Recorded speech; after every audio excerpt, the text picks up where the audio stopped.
സന്ദീപ് വാര്യർക്കെതിരായ പത്രപരസ്യത്തിന് പിന്നാലെ പേര് പറയാതെ വിമർശനവുമായി മുഖ്യമന്ത്രി. ഇപ്പോഴും RSS നിലപാട് സ്വീകരിക്കുന്ന ഒരാൾ കോൺഗ്രസിൽ എത്തിയിട്ടുണ്ട് എന്ന് പിണറായി വിജയൻ പറഞ്ഞു. അയാളെക്കുറിച്ച് കൂടുതൽ പറയുന്നില്ല. ജനങ്ങൾക്ക് എല്ലാം നന്നായി അറിയാമെന്നും മുഖ്യമന്ത്രി പറയും. പാലക്കാട് പുതിയൊരു മാറ്റം വന്നല്ലോ. UDF വലിയ പ്രതിസന്ധിയിലായ UDF അണികൾ വലിയ തോതിൽ അമർഷത്തോടെ കാണുന്ന ഒരു മാറ്റം. എന്താ മാറ്റം? ഒരാൾ ഇപ്പോഴും RSS, ആ RSS ആയ ആള് നേരെ കോൺഗ്രസിൽ ചെല്ലുന്നു, കോൺഗ്രസ് സ്വീകരിക്കുന്നു. അവരുടെ അഖിലേന്ത്യാ നേതൃത്വം അടക്കം പറന്നെത്തി ഇദ്ദേഹവുമായിട്ട് ചർച്ച ചെയ്യുന്നു.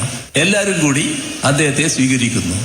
ആളെ പറ്റിയൊന്നും അന്നും പറഞ്ഞില്ല, ഇന്നും ഞാൻ പറയുന്നില്ല. എന്തെല്ലാമാണ് പറഞ്ഞു വെച്ചിരുന്നത്, ഏതെല്ലാം തരത്തിലുള്ള കാര്യങ്ങളാണ് അവതരിപ്പിച്ചിരുന്നത്, അതെല്ലാം പാലക്കാടുകാർക്ക് നല്ലതുപോലെ അറിയാലോ.